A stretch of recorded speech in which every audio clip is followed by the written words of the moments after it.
in 2015 and again they're winning the third time they're winning it. So losing to a team like that 64-44.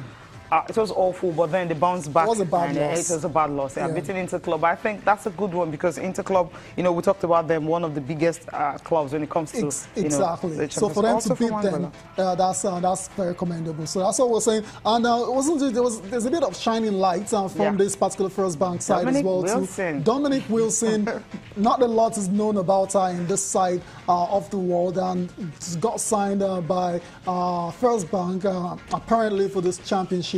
And she went to Angola and she was very dominant. The story coming out of Angola is Dominic Wilson is emerged as the top scorer of this particular championship. She averaged 16.4 points per game, and in total she scored 115 points. That's remarkable. Yeah, she emerged as one of the top 5 best players there. She wasn't the MVP. We understand the MVP went to, I mean, one of the girls who won the title. But then being the highest scorer right here is something remarkable. So Bratlet, as you said, or rather a shining light coming from, you know, the team. But finishing third, well, it's okay. It's decent. Decent, very decent. Yeah. Because it's a very strong team. Congratulations, you know, coming third from that one. Interclub came and they had to go with nothing, despite the fact that they finished the group stage without losing a game. But when they met First Bank in that one, it wasn't good. Now let's talk quickly. Tennis now. Time for tennis. ATP We're going to World London. Tour Finals. Going to London. Starts with, Nostradamus, right? You predicted more than the Nostradamus, but David Goffin actually helped you out. I mean, he took out those 2 big boys that were more like favorites for. He took out Rafael Nadal. Rafael Nadal had to just, you know, call the season off. Right. And Roger Federer, that was a shocker for me. That was a shocker because I think Goffin heard what I said and told one of his guys in his camp, hold my beer for me, let me show Tire Salam that, okay, I'm the one that's going to defeat Federer, not Grigor Dimitrov. Like I said, took out Federer in that one, came back from a set to win that one, got to the final. Is arguably his best achievement, you know, beating Federer and Nadal in the same competition. Not a lot of players have done that.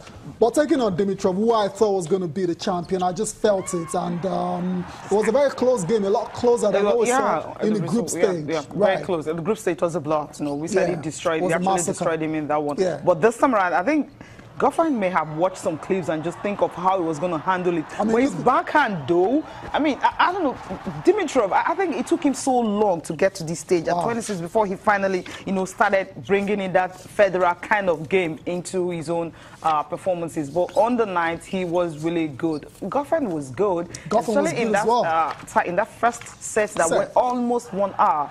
Before he was almost able to get it. Right. Almost an hour. But the second set, of course, I think he was getting tired, but then was targeting the final set, and it was 6-3, closer than the result. Because, wow, I understand what this means. The moment that watching, so I had to go just embrace them. Yeah, it means a lot. That biggest title of his career. I didn't see that. I mean, just removed it. I wanted to see hugging the mother and more like it was almost weeping there. Emotional scene, They're celebrating it all and everything. But then we'll listen to him now, what his plans are, and of course, how excited he is winning his first title at the ATP Tour Finals in London.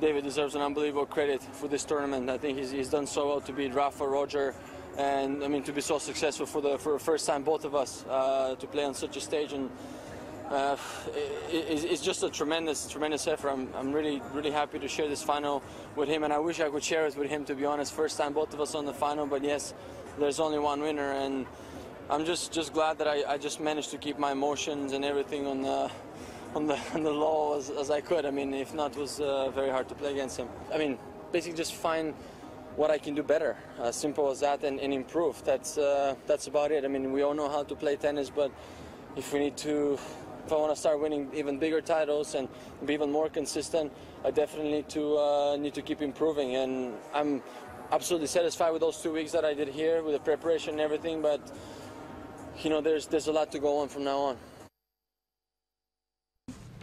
A lot more. Well, for David Goffin, how is he feeling?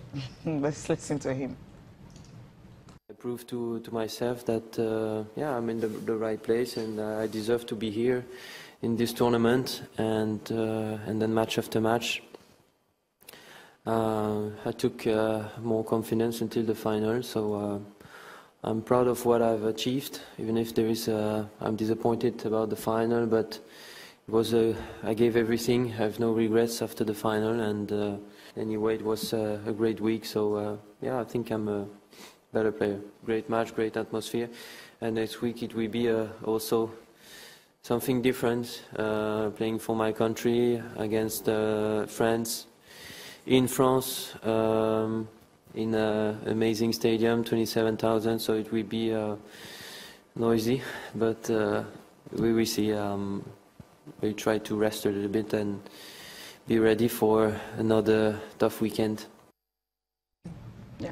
All right. Well, after this, it's getting ready for the Davis Cup. France will be noisy, but London was noisy. Everyone was chanting Grigor. Partisan crowd. Awesome performance. Awesome year for David Goffin. Hopefully, he can build on that going, in 2018. But let's spare it off for Roger Federer as well. Too. He was trying to win his 7th ATP World Tour Finals. It wasn't meant to be though, because David Goffin had other plans. But Roger Federer, despite that loss, is very satisfied with his performance in 2017. Yeah, it's been an amazing year for me. Been so happy that I was playing at this level, from the beginning till basically the end, till today. So it's been great. Really enjoyed myself in the process. I felt that was, playing in a way that I also, I like, playing forward, playing attacking tennis. I wish I could have done that a little bit more today. So it's kind of disappointing to finish on this note, but whatever happened today is less important than if I look at the entire season. And with that season, I'm extremely happy.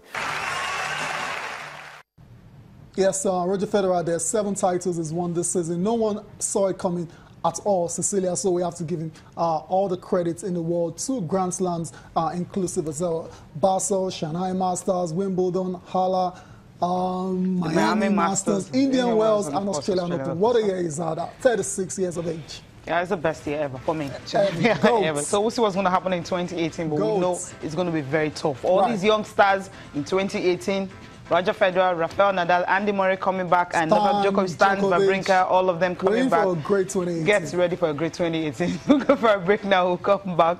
We'll be looking at badminton and, of course, all the sports.